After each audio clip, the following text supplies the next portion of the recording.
here before us. In Jesus' name, amen.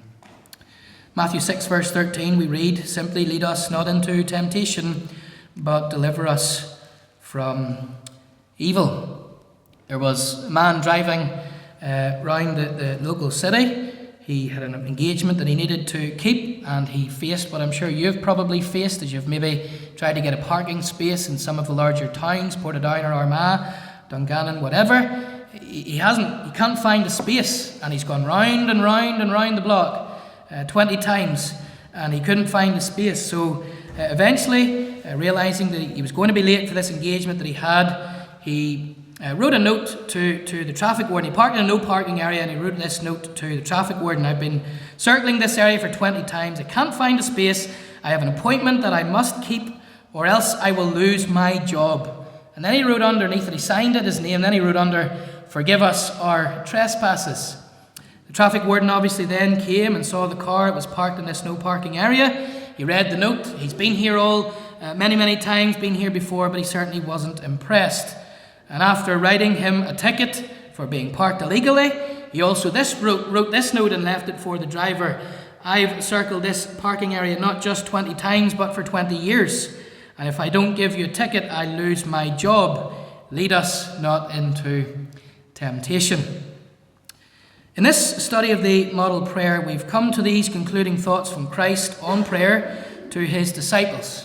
And we've understood very, very simply that at its core foundation, that prayer is first and foremost worshipping, adoring, and coming into the presence of God. That is what prayer is. That's one of the key elements or key components of prayer. Hallowed be thy name. As we come into the presence of God, we honor the name of God. We not merely honor his name, but we want to see his kingdom extend. Lord, we want to see your kingdom extend on earth, here on earth as we seek to live for you. It's not about us. And so God is teaching us in the opening 3 petitions of the Lord's Prayer that prayer is all about God in a sense. As we come into his presence, as we hallow his name, as we seek the advancement of his kingdom, as we want to do his will on earth as it's already been planned in heaven. But that didn't do away with all of the daily necessities and needs the disciples had. They had big needs. Big needs. And we've been looking at them over these last number of weeks. They had the need of daily provision. They needed daily bread. And as I stressed, yes, not just a loaf of bread. The term bread is an all-encompassing term in the Bible which has the idea of provision. They had need of daily bread. They needed to be daily provided for, just like you and I. But in the course of life, as they would interact with people, as they would have relationships with people, in family, in work, publicly, privately, they of course would at times dishonor the Lord. And so they not merely needed daily provision, but even as the Lord's people, they needed daily pardon. Forgive us our debts, Lord. Forgive me for all the things that I have done wrong. And then, Lord, as you've forgiven me, help me to forgive others. And Lord, help me forgive us our debts as we forgive our debtors. Help me then to extend this hand of pardon to others. We've come now to this last petition, as I've said, and there is a link between the 5th and the 6th petition. You see, we're moving from pardon to protection or preservation. We're moving from, Lord, forgive me, to, Lord, lead me not into the realm of temptation. Lord, keep me from sin. Not only pardon mine iniquity, the 5th petition, but Lord, keep me from the way of iniquity. Lead me not into temptation and deliver me from evil. And what the disciples were being taught in the Lord's Prayer, amongst other things, was there was more to salvation than just being saved from hell. There is more to salvation than just being saved from hell, folks. Because he not merely saves you from hell, but Jesus Christ on the cross died to save you from sin. And that's not just a legal thing. That's an experiential thing. He died so that you may live in him and through him and by his strength. And so he's teaching them this, that it wasn't just about being redeemed, being rescued, being saved from hell, but that Christ died to help them win the daily battle and struggle with sin. That's what these last 2 petitions really are all about. They show you that you can know daily victory. Yes, you can pray for pardon if you have sinned, but you can also pray for protection to be kept from sin itself. And we must remember this, folks. Jesus Christ has won the war with sin. He won the war 2,000 years ago. The Bible is so clear on that. He made an open show of the devil and hell. He has died to deliver us from sin, not merely the penalty of sin, but even the very presence of sin from your life.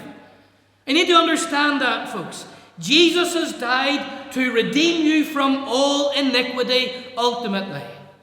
And so the Christian life is not just about merely going through life thanking God for keeping you from hell. The Christian life is a life lived unto God. And if you're going to live unto God, then you need the help of God, and you need the mercy in God and grace of God and favour of God. And so what do? We come before God. Lord, I've wronged you, I've failed you, I'm not strong enough for this. Lord, I need you to provide strength, and when I fail you, I need you to pardon me. And Lord, not only that, but keep me from the way of sin. Preserve me, protect me from all evil. You see, in our battle with sin, it need not be a losing battle. Remember this, that we are on the Lord's side, and so we are in the side of the victor. Even Psalm 124, what did the psalmist exclaim? He said, if I wasn't on the Lord's side, then I would have fallen prey to the enemy. But the logical inference of that is this, is that because he's on the Lord's side, he can know victory over the enemy. And because Christ has died, not merely to set you free from condemnation, but set you free from the very power of sin. The Lord's Prayer is of immense help. And as I said at the start of this study, and just underline again, if we understand the Lord's Prayer correctly, it will revolutionize your prayer life.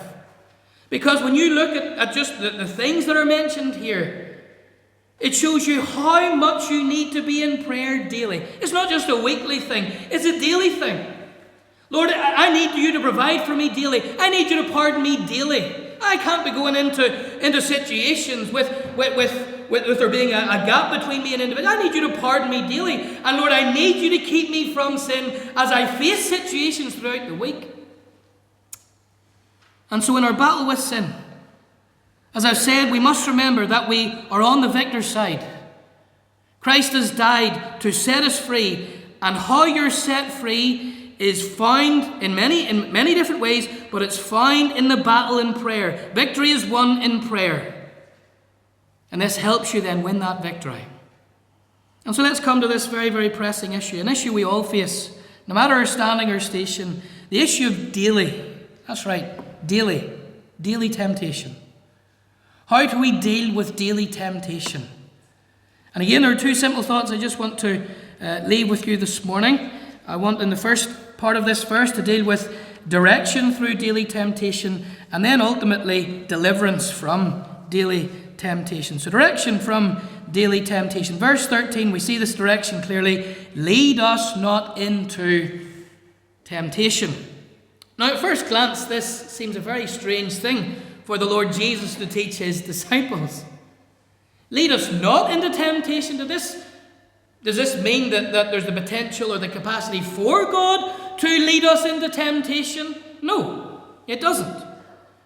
In James chapter 1 verse 13 we read this, let no man say when he is tempted, I am tempted of God, for God cannot be tempted with evil, neither tempteth he any man. Remember this, folks, this morning, that if you feel tempted to sin, it cannot be from God, because God's not the author of sin. He's not the author of sin. But if you're tempted to sin, then and you blame God for that, you're making God the author of sin. And you're doing away with all of who he is, his holiness, his righteousness. And so James makes it abundantly clear, if you feel tempted, you can't say you're tempted of God, because God does not tempt or tempt to sin any man. So what does this term, lead us not into temptation, really mean? Well, the word temptation, you'll find it in the Bible many, many times, the term temptation. In the English, there's two terms. So one has the idea of being tempted to sin, and the goal there is ultimately being to sin. The other idea of temptation is a test or a trial.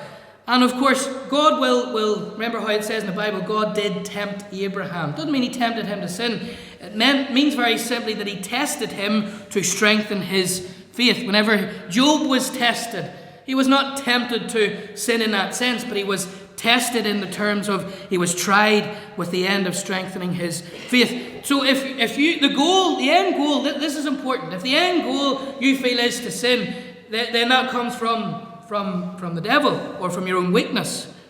But if the goal is ultimately a strengthening of faith, then that is from the Lord. And so the disciples could really understand this phrase then as lead us not into the hands or power of temptation. The hands or the power of temptation. In other words, Jesus was teaching his disciples here that they would be kept from anything that would overwhelm or overpower them to sin. And so what he's teaching them to pray very simply is this. He's teaching them to pray that they would be kept from the influence or from the power of something that has the potential to entice them to sin. You see, temptation to sin is inevitable. It is. It's like old Oscar Wilde said once. He said, I can resist anything except temptation. If you think you're going to go through life never being tempted to sin, then I'm sorry, but you have a wrong view and wrong concept of life. You will be tempted to sin. Why? Because the devil's real. So you will be tempted to sin. You have a weak flesh, which is prone to sin before your conversion in Jesus Christ. And so you will be tempted to sin. And so Jesus is teaching his disciples to pray, and obviously teaching you and I to pray here, that we should be kept from the sway or from the power of something that has the potential to entice you to sin. Remember this, they're praying to a sovereign God. And so God is sovereign. He's sovereign over all of the circumstances of the disciples' lives. He knows what they're going to do throughout the week. He knows what they're going to go through. He knows where they're going to be. And so he's teaching them actively to seek the face of God. Lord, keep me really from situations whereby I will be tempted of the devil. And so whilst they would never escape the existence of sin and temptation, they could escape the power of temptation. There is a difference there. You see, ultimately the best way to face temptation is to not face temptation. That's the best way to face it. It's to not face it. It's to not face it. What do I mean by that? I mean you pray, Lord, keep me from temptation. Keep me from situations where I will be placed into the way or path of temptation. That's the best way of facing temptation, is to not face it. Is to be kept from the power and the sway of temptation. Now I want you to evaluate and really think about how many times have you actually prayed, and this is a daily thing. How many days in the week have you prayed, Lord, keep me from a sinful situation this week? That's what I mean. This prayer, it's not just to rhyme off rote. This prayer will change your life. It will change your life. If you have the general outline of this prayer and what the import of the truths here are, this will change your life. Because if you're in a situation in work, whether it's outside, in a farming situation, in a building site, whatever it might be, or inside, and you're actively praying, Lord, keep me from situations where I will be enticed to sin. The Lord, as we have sang, as we ask the Lord to strengthen and help us, He will keep us. But we need to ask Him. We need to ask Him. You need to depend, child of God, daily to keep you from situations whereby you will be enticed of the devil. And of course, there's a great example of this. Joseph, there he is. He's all alone. Genesis 39. So he's been sold into the hands of slavery. He's now in Egypt. He's been promoted there down in Egypt. And what happens to him? Well, he faces temptation, doesn't he? Potiphar's wife. We read in Genesis 39 verse 12 that she caught him by his garment saying, lie with me. So here he is. It's a tempting situation. He's tempted with adultery. Lie with me. And when you read on through Genesis 39, she comes day after day. This is not just a once-off temptation. Day after day. What was Joseph's response to this? He left his garment in her hand, fled and got him out. And there is no doubt in my mind that whilst Joseph would not have been familiar with the words of the Lord's Prayer, he certainly would have been familiar with the sentiments, and he was praying as he went into his day's work, as he went in to serve in the capacity of God had given to do. Lord, keep me from this hour of temptation, and if a minute, Lord, enable me to get out of there as fast as possible. How can I do this great wickedness and sin against my God? And so he avoided it. He avoided it. Now, in a sense, he's in, because of the nature of what he's doing, he's in a difficult situation. But when it comes to a compromising situation, he just runs. That's a good practice, I think, to have, child of God. Maybe not to literally run away, but you know what I mean, to walk away from the situation. I think young people are talking about things. You don't need to make a big scene and kind of, but at the same time, you can keep your distance. You give you a scenario, playground or canteen or whatever it is, and you see a group of 10, 15, 20 people are looking at a phone. You know that it's not pure. You know that it's not godly. The best way to not face that time of temptation is just to avoid it. Just not go there. That's why Paul wrote to Timothy, the young pastor. He knew that Timothy was going to face temptation, and so he said in 2 Timothy 2 verse 22, very simply, flee youthful lusts. Run away from them. Don't be near them. And so when you're praying, you need to, as you rise daily, ask God to keep you from situations that you know you're too weak for. You know. The more you go on in the Christian life, the more you realize just how weak you are. And so in knowing your own weakness, and knowing your own bent to sin, Lord, keep me, lead me not into temptation. There's a pathologist who stated that on the basis of the many autopsies he had done, the 2 out of every 3 deaths he believed in the world are premature.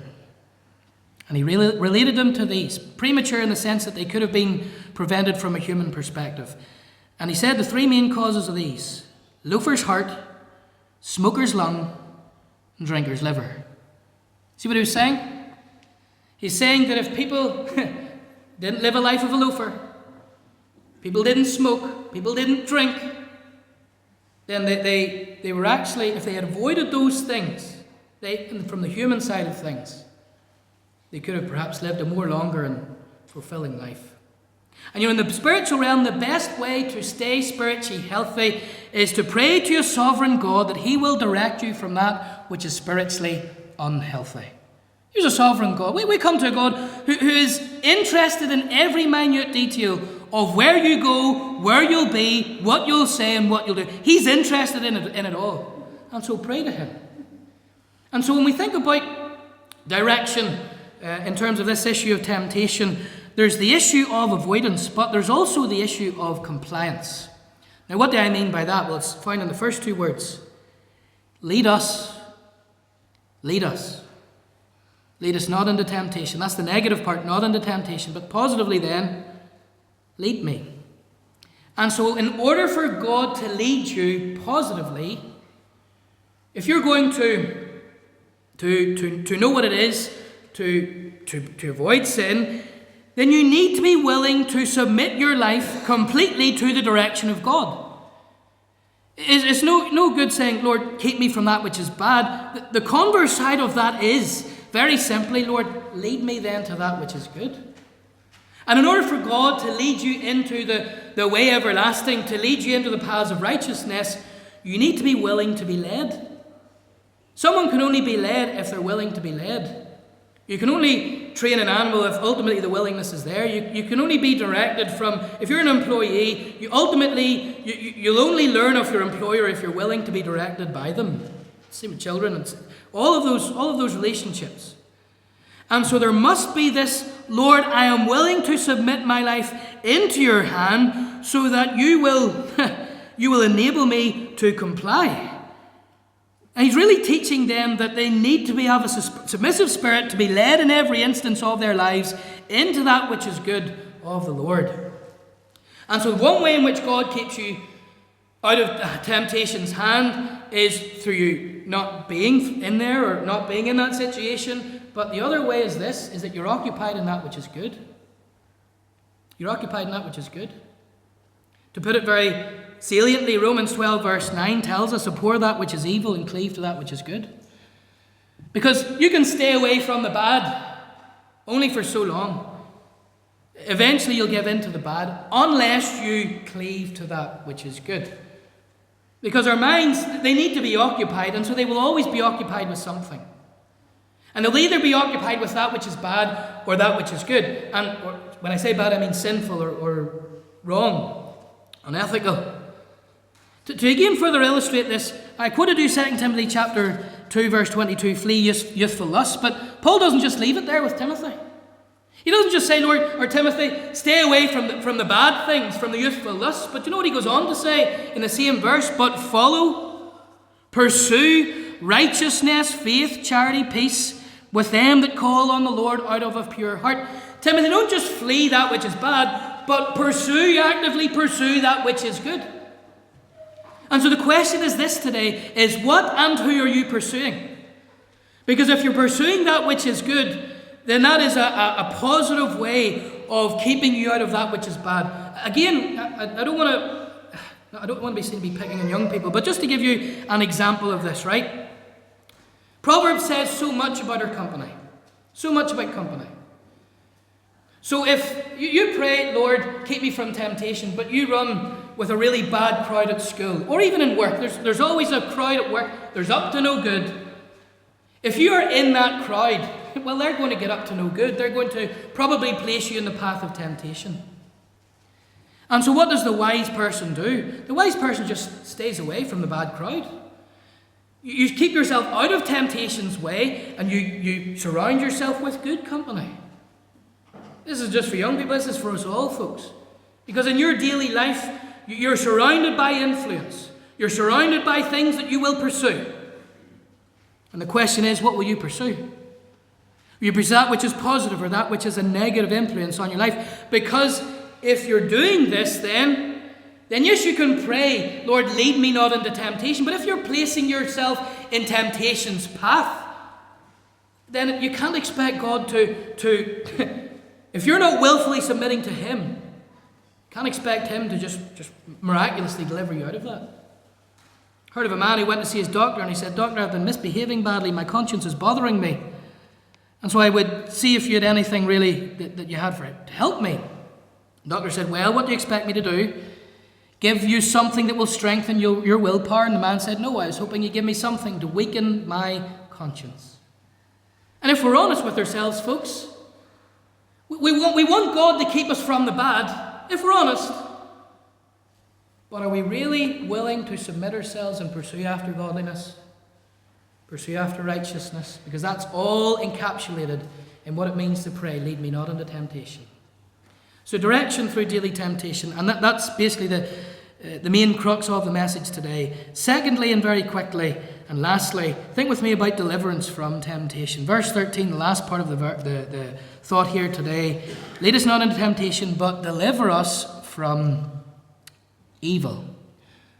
So is Jesus teaching the disciples here to be delivered from evil generally? Well, he can't be telling them to pray that. Because they lived in an evil world. They lived in a sinful world. They lived in a world that was under the curse. The term evil here really could be understood not just as evil generally, but the evil one. Satan himself.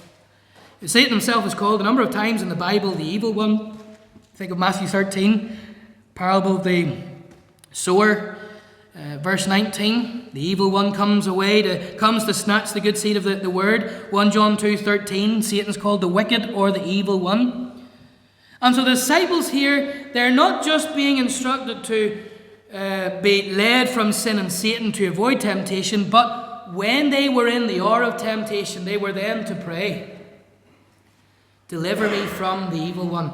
Or as the word deliver has the idea of snatch away, pull away, rescue away immediately. And so there's the idea of yes, they're in. I suppose this really is Joseph. They're in the hour of temptation. But they can pray to be delivered from the hour of temptation. Because as I said, you live in an evil world. And so you can do everything that you see and the revealed will of God for your life. You can take all of the steps, have good company, come to the house of God, occupy your mind with that which is good. But you'll never get away from temptation. So what do you do when you enter the hour of temptation? You come to a sovereign God. And you say, Lord, snatch me away from this temptation. Deliver me from this temptation. Lord, I feel as if I'm in the clutches of the evil one, the devil himself. Lord, snatch me away, deliver me away from it. Yes, we're to pray to be kept from temptation, but when in temptation, you are to pray that you'll be kept in temptation. What I mean by that is kept as in you won't sin once you go through temptation. It's one thing to be tempted, it's another thing to yield to that temptation.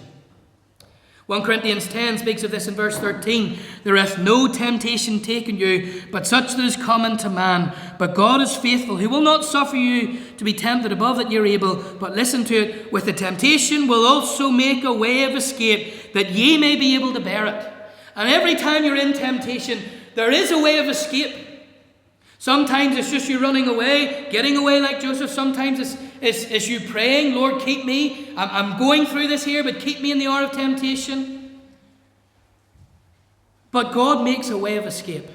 He provides a way of escape. We sang one of those hymns about God providing everything that's necessary for you and I to escape temptation. James puts it this way. Submit yourselves, James 4 verse 7, to God. Resist the devil and he will flee from you. There you have this, in a nutshell, this petition. We submit ourselves. Lead me not into temptation. Submit ourselves to God.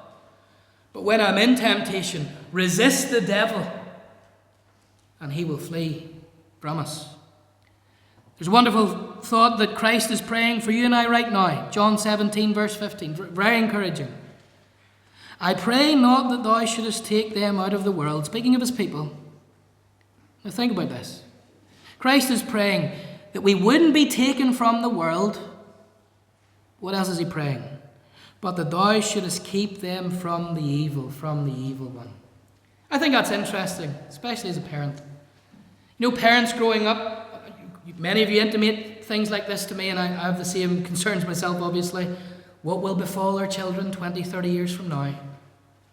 You know what Christ prays for his people? That we would be kept in this world.